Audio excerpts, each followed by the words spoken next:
KPM. Okay. Oh, what's this on the table? Oh, it's a poem. The Passionate Shepherd to His Love by Christopher Marlowe.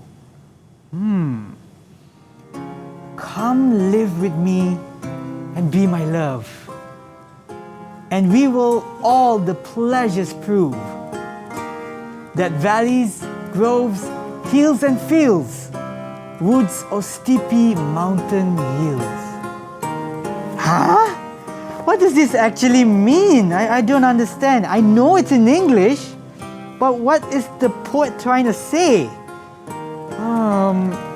Maybe I could ask, what does this Hi, mean? Sean. Oh, hi, Puan A. You look troubled. Yes, I found this poem on the table, The Passionate Shepherd to His Love. But I don't seem to understand what he's trying to say. Oh, no worries. This is a beautiful poem entitled The Passionate Shepherd to His Love, right? Yes. Okay, let's read to this poem together. Oh, all right. Let's do it. Let's do it.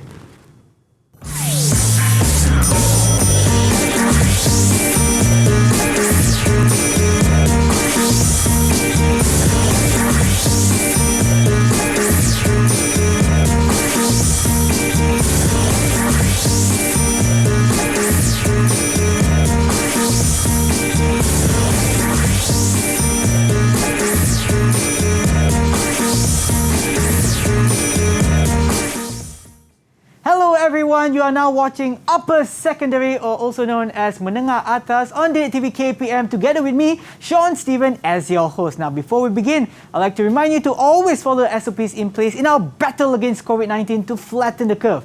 Obviously, you have to wear your face mask when you're not at home, use hand sanitizer, or wash your hands as frequently as possible using both water and soap. And when you among other people, ensure that the distance between you and that person is at least 1 meter apart. And as you saw just earlier, we have a wonderful teacher that will be joining us today, and that is none other than Puan A. Hi, Puan A. Hi. How are you doing so far? Good, good. All right. And also, before we begin, maybe you could also sanitize your hands. All right. We have to make sure that we follow all the SOPs in place. Both of us are wearing our face masks. Our distance Yes, is we are. nothing less of 1 meter. And I believe today it's not just the both of us, right? Right. Yes, we also have my friends who are actually waiting online to join us today. Let's see who they are. Hi, everyone. Hello, hello. All right, all the bright and happy faces are going to join us in our lesson today. But first, let us find out who they are. Maybe you can introduce yourself. We're going to start off first with Angel. Hi, my name is Angel, but you can call me Angel. I'm from SMK Asunta. Thank you very much, Angel. Next, we have Sophia. Hello everyone, my name is Sophia and I'm from SMK Asunta. Thank you. Next, we have Lynette. Hello everybody, my name is Lynette and you can call me Lynn. Lynn, all right, thank you, Lynn. We also have Delphine. Hello, my name is Delphine Thompson, but you can call me Delphine. Thank you, Delphine. Next, we have Amanda. Hi, my name is Amanda Dewey, but you can call me Amanda. I'm from SMK Asunta too. Thank you very much. And last but not least, we have Durga. Hello everyone, my name is Durga Devi Party and you can call me Durga. I'm from SMK Asunta. Thank you very much. And just in case for those of you who are watching at home, if you haven't heard the school yet, they are actually from SMK Asunta Petaling Jaya that's going to join us for our lesson today. But before we continue, I actually like to ask Puan A, what exactly are we focusing on today? Okay, we want to look at that poem today, yes, titled The Passionate Shepherd to His Love, written by Christopher Marlowe, a famous poet who lived in the time of William Shakespeare, the great bard himself. All right. And then we'll look at certain elements, specifically the use of imagery that makes the language of the poem especially beautiful. I see. All right, Puan A, I also believe that you're going to show us something on the slides as well. Correct. So, for all you ladies and gentlemen out there preparing for your lessons today, this is a quick reminder regarding poetry in general. When we refer to poetry, we are referring to section C of the literature paper, and that means the passionate shepherd to his love is only 1 out of the 10 that these pupils will analyze thoroughly with their teachers. And what I would like to say here is, I find a lot of pupils out there making remarks about how they feel poetry is intimidating, frightening, because they feel they have to memorize the entire text. But I'd like to quickly remind everybody out there that when you are preparing for this subject, never fear. The poems will always be provided for you. Anytime you have an assessment, the poems will be provided for you. All you have to worry about is to focus on thoroughly analyzing the text and then responding to the given tasks with a personalized discussion. All right? So, in particular for today's lesson, we are going to look at Christopher Marlowe's poem, specifically the setting, where is it set, the shepherd, the persona found in the poem, as well as we'll probably ask our pupils who are with us today what they feel, what they think about what we've read with them so far. All right. All right, so and before we continue, we're going to take a short break and be back to you for Upper Secondary on Didik TV KPM. Didik TV KPM. Didik TV KPM. And we are back for Upper Secondary on Didik TV KPM together, me, Sean, Steven, and also Puan A, for our subject for today, which is English literature. We'll be focusing on this poem or poetry, The Passionate Shepherd to His Love by Christopher Marlowe. All right, so let's begin our lesson. All right. Over to you. Thank you. So, before we look at the poem, let's look at the man who wrote the text. We have here a little bit of information regarding Christopher Marlowe, and it says here he was born in 1564, the same year that William Shakespeare was born. I see, okay. It is interesting to note that Christopher Marlowe lived during the time of William Shakespeare, and in actual fact was considered a great influence on William Shakespeare's works. Also, if you remember reading through about the man, he, in his own right, received recognition through many of his works, celebrated in his own right. Unfortunately, Sean, sadly, in 1593, Christopher Marlowe died at the young age of 29. Oh no. That's just a little bit about the poem. Now, moving on to the poem. Written in the 1590s, what we have here is the passionate shepherd. Yes. All right, who is addressing his lady love in an effort to persuade and woo her to join him and live with him in the countryside. Okay. In the poem, you will find that he declares his affection, declares his love for her in hopes that she will reciprocate positively. And we will read till the end, try to figure out whether she will eventually do so or not. All right, okay. All right, so this is, for all of you out there, the passionate shepherd to his love. It is, as you can see, if you're taking a look at the physical layout of the text, made up of 6 stanzas. All right. All right. It begins with that first line, "Come live with me and be my love."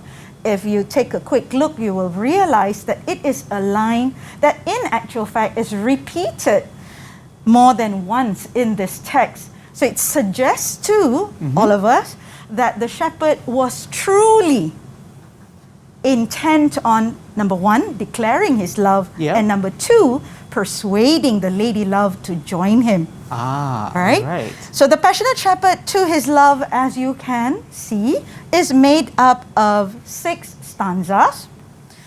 It is considered a love poem following the pastoral lyric tradition, and we will get to that in a moment. All right. What is a pastoral poem?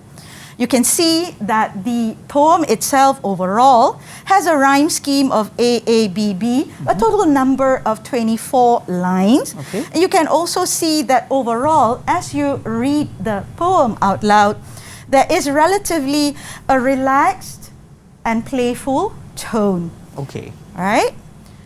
So, some of you out there might be wondering, what did Puan A just say? Seems like she mentioned a pastoral poem. Yes, what's that right? exactly? A pastoral poem would have these elements. What's recognized as a pastoral poem written during that time would be a poem that has the shepherd as its main character or persona. Okay. Many descriptions of nature, a lot of music and dance, a lot of happy and sincere emotions. Pretty much a feel-good poem. Okay. Right? A feel-good poem with the shepherd as the persona. However, a lot of scholars will also point out that a pastoral poem, although it sounds ideal, although it sounds perfect, it is unrealistic in a sense. Okay. Let's see if you agree All right. when we read through the poem. Right. Here we have, ladies and gentlemen, the first 3 stanzas of the poem. Now, you have their poems 1 and 2, and what I'm hoping to do is to get one of the pupils there to help me read out, recite the first 2 stanzas, and answer some of my questions. Would that be all right? Lynette, would you do me a favor and read out stanzas 1 and 2? Okay. Come live with me and be my love, and we will all the pleasures prove, that hills and valleys, days and fields, and all the craggy mountain yields. There we will sit upon the rocks, and see the shepherds feed their flocks, by shallow rivers to whose falls melodious birds sing Marjorie. All right, thank you. Yeah. Wow. All right. Okay, yeah, she said it. All Thank you right. so much. Yes. Upon reciting that poem, I'm sure some of you will be able to answer my question. Where does this passionate shepherd live? Can Delphine maybe answer? Where does the passionate shepherd live? I would say somewhere in the countryside. Okay, Because, when you say countryside, where is the textual evidence? How did you get to that answer? Well, we see words like hills and valleys, dales and fields, and the craggy mountains. So that would indicate that it's definitely not in the city, but more of the countryside. Very good. Now, next question. As we move on to the second stanza, maybe you find other examples of setting to show to us this is where he lives. We have shallow rivers, We have shallow rivers. and we can see shepherds feeding their flocks as well. Very good. Now, I would like to ask Delphine, since if you don't know, she's a beautiful singer. Oh, Right, okay, very okay. talented. Yeah. Now, did you notice that in stanza 2, you also have auditory imagery? Sound imagery? What sounds good here in stanza 2? We have melodious birds singing. Melodious birds singing, madrigals, right? I'm sure some of you will be asking, what in the world is a madrigal?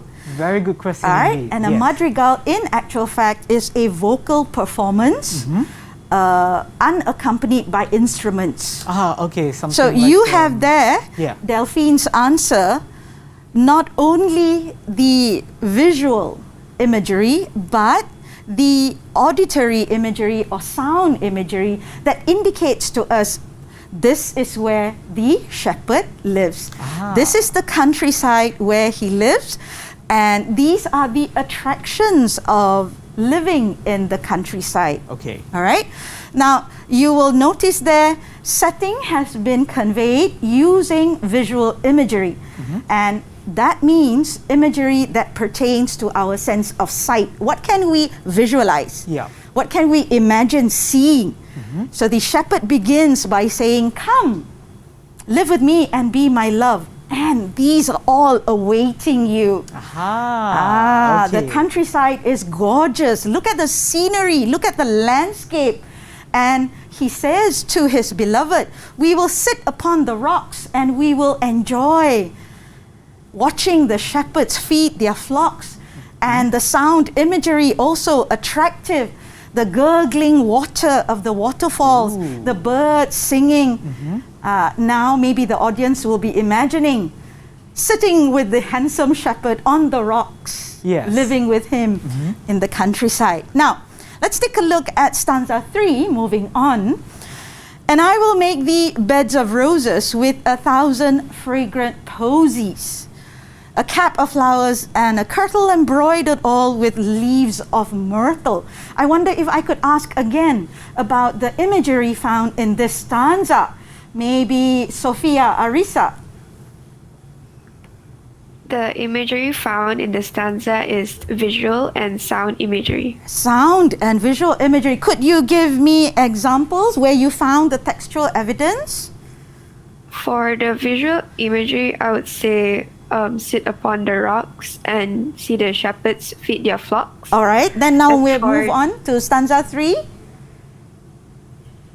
With And the for posies. stanza 3, Uh-huh. for the visual and smell imagery, I would say the bed of roses and the fragrant posies. Right. Some of you may be wondering when Sophia Arisa mentioned the posies, and I have a posy right here.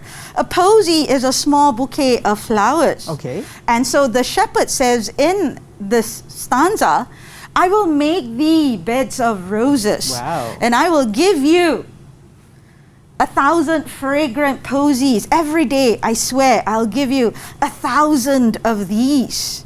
All right? Ooh, all And then right. what can happen is you can wear a cap of flowers. All right? Even wear a kirtle embroidered with leaves of myrtle. Okay, I think most of you would have already guessed or come to this conclusion. This really is a floral stanza. Oh, yes, There's it is. plenty of flowers that's being described here. All right? So, as Sophia mentioned earlier, the visual imagery there mentioned the beds of roses, and then the posies, these bouquets of flowers, and then the cap of flowers, also with the kirtle worn. I'm sure some of you are wondering, what is a kirtle?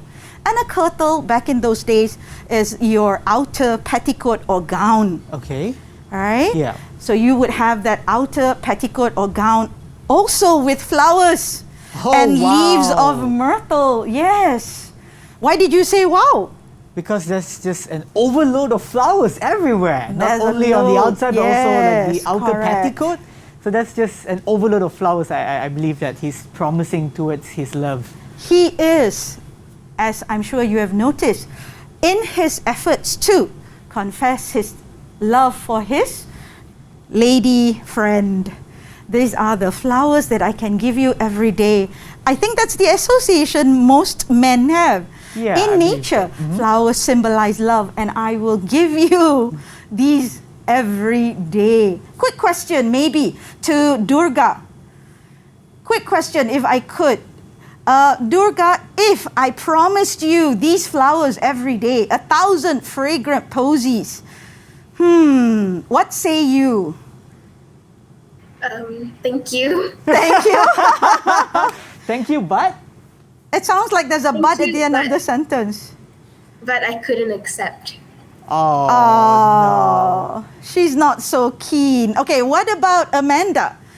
Would Amanda say yes to 1,000 fragrant posies on a daily basis? This is what he's promising the lady love.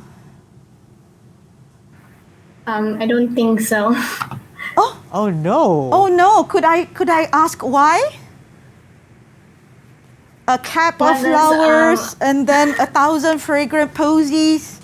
Don't most women love flowers?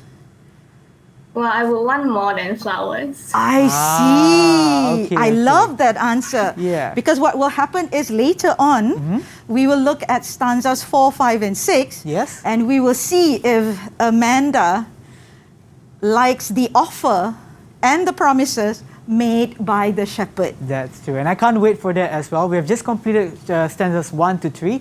Right after this, we're going to take a short break and we come back for stanzas 4 to 6. Don't go anywhere. This is Upper Secondary on Didik TV KPM. Didik TV KPM. Didik TV KPM.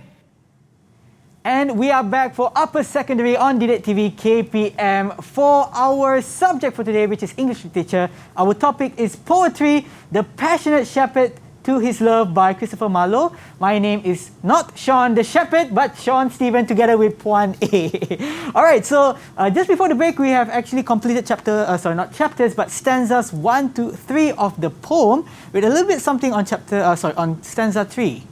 Right. Yeah. So just before the break, what we took a look at was the fact that stanza 3 was also filled with visual and smell imagery. The very floral stanza, which describes in vivid detail the sweet smelling flowers, to which one of my pupils actually declined. The offer was rejected, sadly. But moving on, we're going to look at stanzas 4 and 5, and let's see if the promises made by the shepherd, not Sean the shepherd, is going to attract the young ladies that I have here. All right? So we have here stanzas 4 and 5. A gown made of the finest wool, which from our pretty lambs we pull. Woolen gowns, yeah?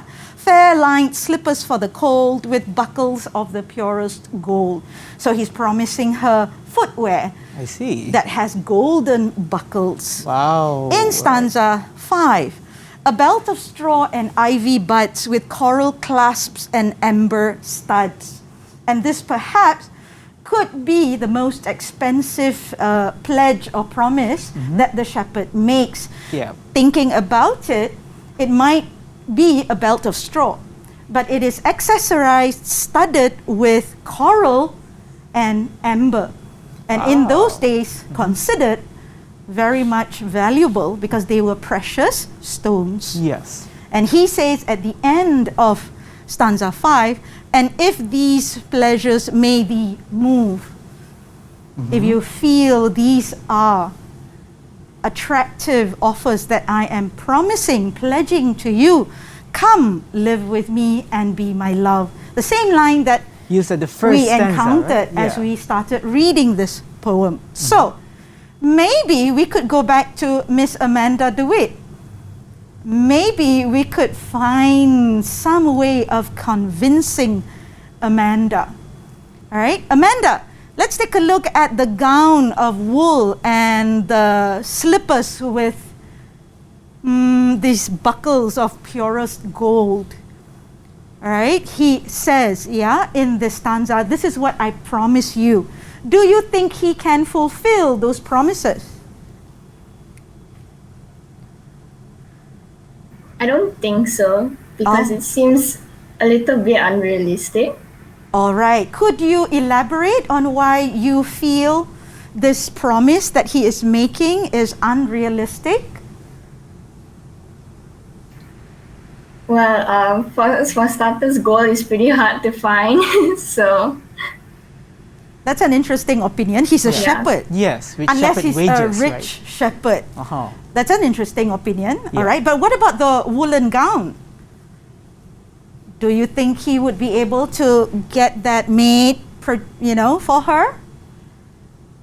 I think he could. All right. Okay, so we are sort of persuading Amanda over there. Yeah. Maybe we could ask Angel the next question about the slippers with buckles of gold and a belt of straw. Same question that I asked Amanda, I shall now ask you. Do you feel the shepherd will be able to fulfill those promises, Angel? No, Uh-oh. Oh no, why not? because it's at a countryside, so I don't think he'll be able to find glass slip to make his. You mean you feel coral and amber cannot be found? Yeah, at the countryside. At the countryside. Oh, she's got a different opinion. She feels that probably you can find the straw and ivy. Yeah. Those are indicative of Mother Nature. But what about the coral clasps and amber studs? So, these ladies here with me seem to say we are not convinced. Yes. But take a look, Angel, at the last two lines of stanza 5. Please take a look at these last two lines. If these pleasures may thee move, has your heart been moved, Angel? Please say yes. Slightly. Oh, slightly. Okay. Okay. Oh, okay. Sean is delighted to hear that. All right, slightly. If these pleasures may thee move, come live with me and be my love. Will you say yes, Angel? No. Still not convinced. Still not convinced. It was one of them who said that flowers aren't enough, but now he is actually promising more than just flowers. Correct. So here is the essence of a pastoral poem. As you can see from stanza to stanza, you find that the promises made by the shepherd, Yeah. they progress from nature, what's around him, to what he says, I will provide for you. Yes. And I think the ladies are cautious. The pupils that I have today, they're being careful because they are feeling, really? Can the shepherd truly provide all this? Because the promises the shepherd makes progressively become harder to achieve, harder to fulfill. I think some of you out there, as you watch this lesson and read through the poem, you'll probably feel the same way. If truly he is a shepherd by profession, would he truly be able to fulfill these promises that are made, all right, stanza by stanza? Now, moving on to the last stanza of the poem, and we are going to maybe ask Lynette, because I think I started with Lynette earlier. Miss Lynette Lopez, let's take a look at the last stanza, all right, where the persona declares to his beloved, the shepherd swains shall dance and sing for thy delight each May morning. He promises her that when the season comes, you will have no lack of entertainment. Wow. The other young shepherds will perform for you. Wonderful.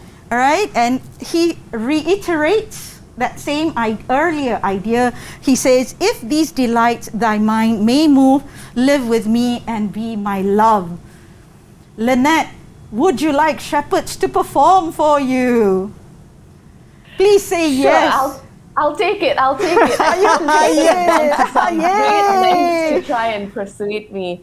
So Finally. I think he thought about every aspect about my life, nature-wise, clothing-wise, even my feet. He's thought about. So, I'll give him the benefit there. I'll take it. Wonderful answer. She says this is such a caring shepherd. Yes. He's taken care of my clothes. He's taken care of my feet. Yeah. She likes to mention that the shepherd takes care of his lady love's feet. Yeah. Also, preparing entertainment for her. Why won't you say no?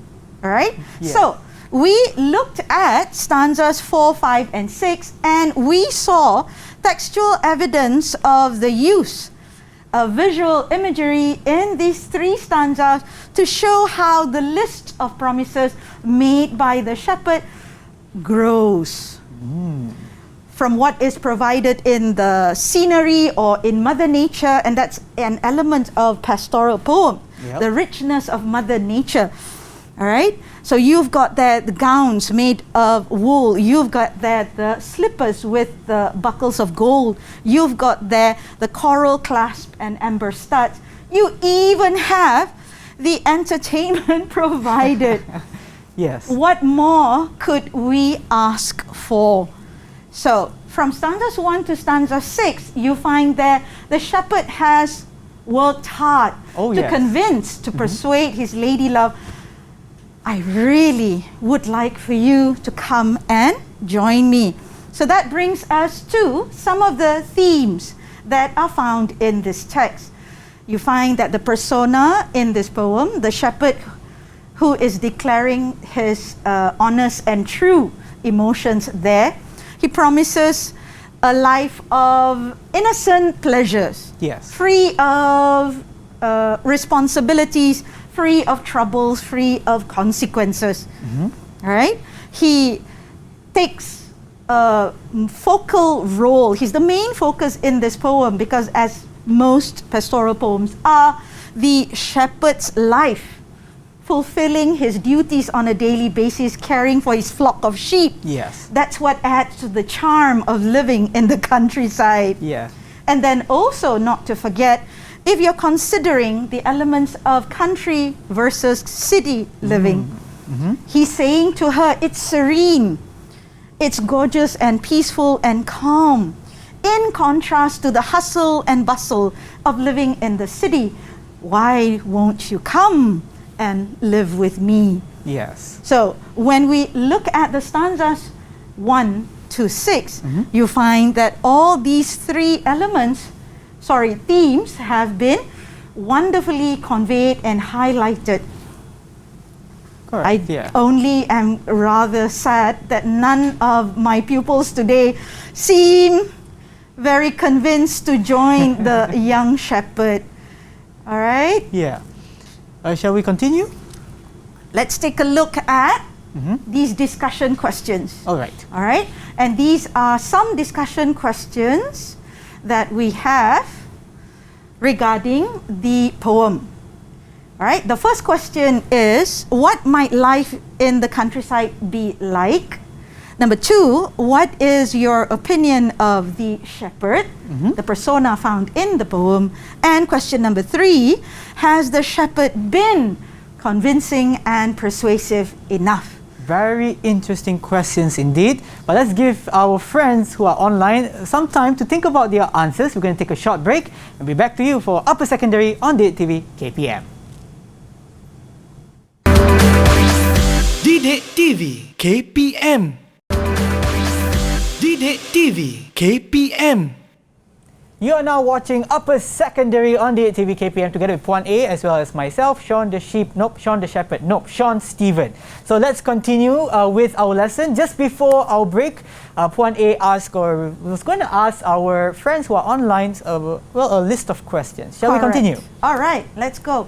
So just before the break, what we did was we gave the pupils I have here with me today 3 questions to think about, and I wonder if they've had time to consider what their answers will be like. Let's start with the first question. And the question is, what might life in the countryside be like? If you were to be living in the countryside, how do you think life would be like? Maybe Sophia Arisa? I think life in the countryside will be like, a bit relaxing and peaceful because it's far away from the busy city life. So it is relaxing. All right, so that's one idea. Could you give me maybe another idea about what life in the countryside would be like? Their daily routines would be a bit simple and not busy, filled with joy. Correct. So it wouldn't just be relaxed, your daily routines would also be simpler, less chaotic. True. Very true. Thank you for that answer. Thank you. That would be Sophia's answer about life in the countryside. But I wonder, does anybody have a different answer to that? Do you all feel life would be peaceful in the countryside? Durga, I wonder if you have a different answer. What would life be? I think it would be more slower comparing to the city life. You wouldn't notice the days going as fast. the pace is obviously slower. Slow. All right. Yeah. Would you enjoy having a lifestyle like that? Don't forget, this is one of the most appealing ideas in the poem. Living in the countryside will have a more relaxed pace. I am not used to a relaxed pace, so I don't think I would find Oh. it that appealing. Sorry. This is what Okay. you get when you address a bunch of urban children. City And kids, so yes. used to living in the city, and they're so used to the hustle and bustle of city life. Yes. But thank you, Durga, for that answer. That also indicates how any other young maiden of that time who was probably similar to these pupils I have, Yep. if they are used to living in a city, living in a town, and then considering the possibilities of living in the countryside, that's probably one of the concerns that they have. Okay, How would yeah. my daily routine be like living with the shepherd in the countryside? Good answers, ladies. Moving on to question number 2. Reading with me stanzas 1 to 6. What is your opinion of the passionate shepherd? Delphine. What do you think of him? He's just really, really in love with this girl. I think he's just very ambitious because he's promising her a lot, probably more than he can actually offer. Okay, that's one idea. You feel that based on what we've read so far, he seems ambitious. Right? Ambitious because he's mentioned quite a long list of promises Oh, yes. that he swears he will fulfill. Could you give me perhaps another idea? What do you think of the shepherd? I would think he is very, I would say selfless.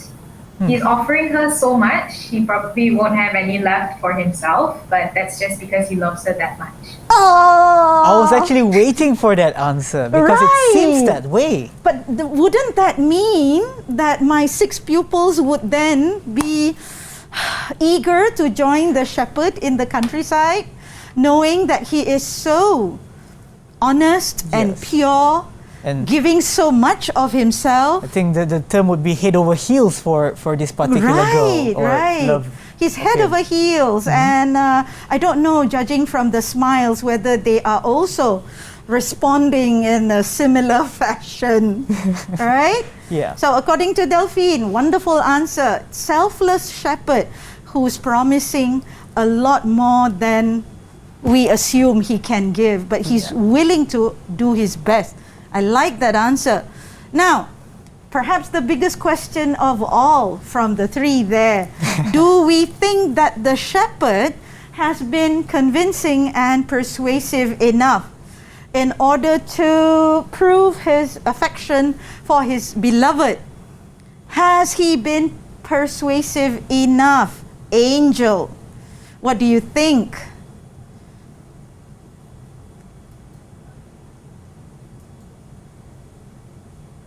Hi, Angel. I think you have to unmute your mic. Oh. Okay. All right. I think he has given a list of promises that he can give, but I think she's not persuaded. She's not entirely convinced. Yeah. Okay. Okay. All right, Angel, I'm going to make it a little bit more difficult for you. Let's just imagine that you are the lady love and you are the one being pursued by the shepherd. According to what you've said, you have not been convinced. Yeah. Now, what shall we tell the shepherd? What more do you want? Accept his proposal because I'm an independent woman and I would Oh. rather do things on my own than follow him to the countryside and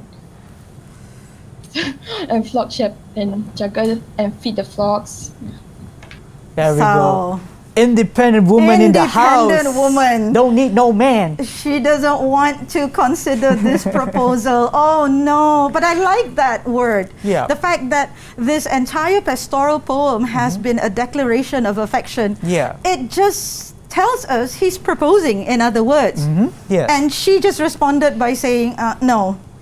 No. No, thank you. Thank you. Next. Right, so Angel says, no, the shepherd has not been persuasive or convincing enough. Maybe we could get, who shall we call to Who haven't we answer? heard from? I think Lynette is giving such a big smile over there. But I'm not sure whether we should choose her or anyone else that we haven't given a chance to speak yet.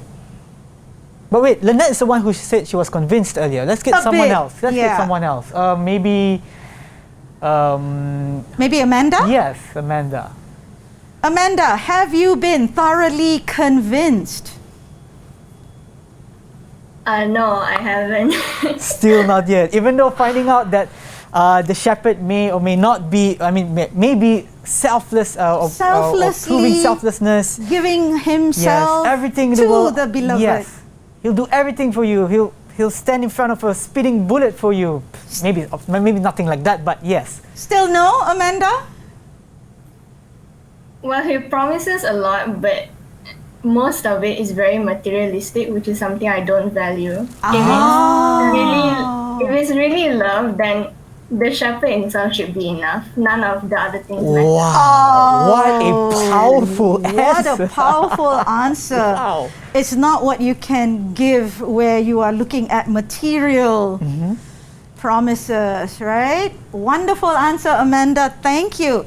So what we looked at was how life in the city is very different from life in the country, and what Christopher Marlowe's shepherd here is promising to his lady love is a life that has very joyful, simple daily routines.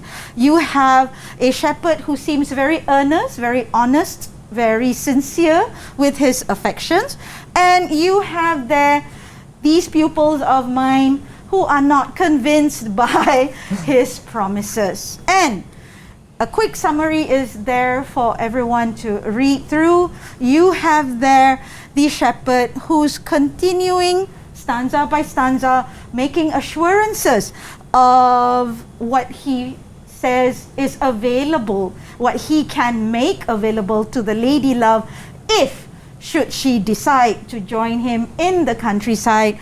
Unfortunately, we wonder if she will actually say yes. Yeah, because the setting is at that time, right? So our thinking may be different. Thank you so much again, Puan A, for sharing the details and also description and also what this shepherd is trying to convey through his poem. And before we end, probably you could also give us a recap or a summary of today's lesson. All right, so what we were able to do today was we were able to look at how visual imagery was used to convey setting as found in the poem. We looked through descriptions of what the shepherd was like.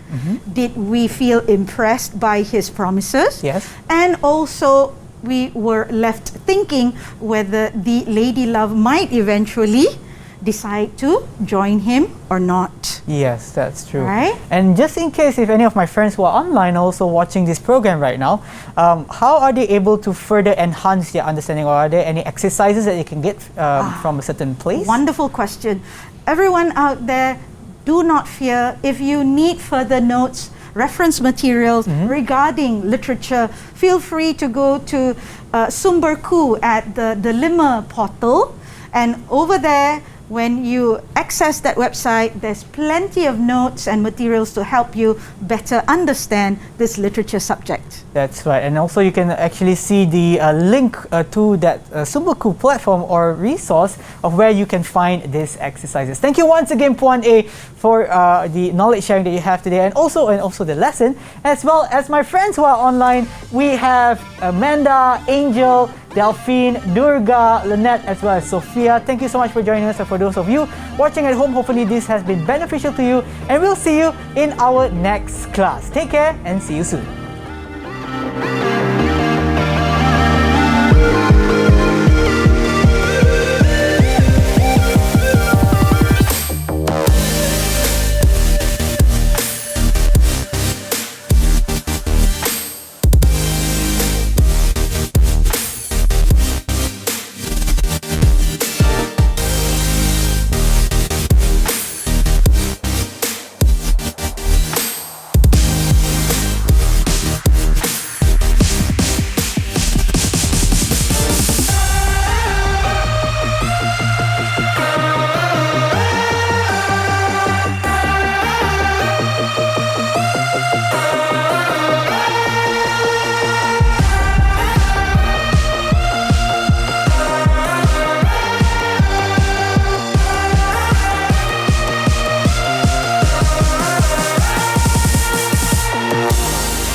KPM.